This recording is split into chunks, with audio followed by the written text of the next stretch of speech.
घर में भगवान शंकर की जो भी मूर्ति हो, चाहे शिव की हो, चाहे किसी भी देवी देवता की मूर्ति हो, पर एक अंगुष्ठ से बड़ी नहीं होनी चाहिए। कितनी? जम के बोलिए।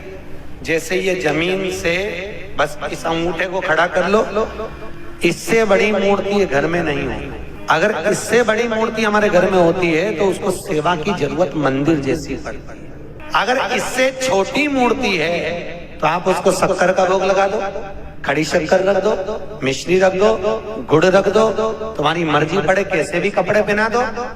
अगर छोटी मूर्ति है तो भगवान को कैसे भी आप घर में रख सकते हो, पर इससे जहां मूर्ति बड़ी हो गई तो उसको बड़ी सेवा की जरूरत पड़ती है। और हमेशा याद रखो, शिवलिंग घर में जो शंकर भगवान का शिवलिंग होता है वो कभी पोला नहीं होना चाहिए। वैसे तो हिंदू धर्म की शास्त्र रीति कहती है कि घर में कोई भी मूर्ति पोली नहीं होना चाहिए, किसी भी मूर्ति को पोला नहीं होना। लक्ष्मी जी हो तो ठोस हो, गणेश जी हो तो ठोस हो, देवी देवता लड्डू गोपाल कृष्ण राम सीता कुछ भी तुम्हारे घर में हो तो वो पोले नहीं होना, अंदर से खाली नहीं होना चाहिए। जो मूर्ति घर में पोली होती है उसके घर में 1 रुपए कमाओ 1.25 रुपए खर्च वाला काम चलता रहता है, कभी जिंदगी में पैसा नहीं जोड़ता।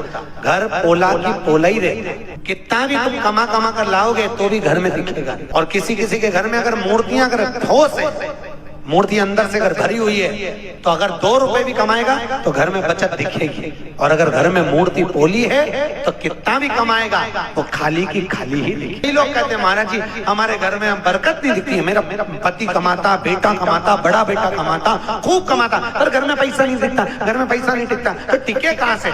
जरूर तेरी तिजोरी में, जरूर तेरी पूजन में कोई लक्ष्मी जी की मूर्ति या गणेश जी की मूर्ति या किसी देवता की मूर्ति पोली होगी, इसलिए घर में लक्ष्मी टिक नहीं।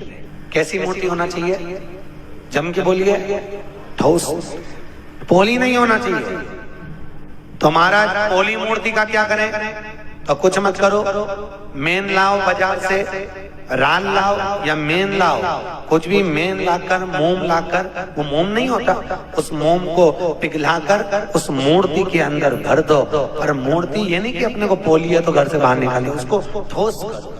अगर मूर्ति पोली रहती है तो 2 क्रम होते हैं, एक तो लक्ष्मी नहीं टिकती, दूसरी घर में कोई ना कोई व्यक्ति एक ना एक बीमार पड़ा ही रहता है।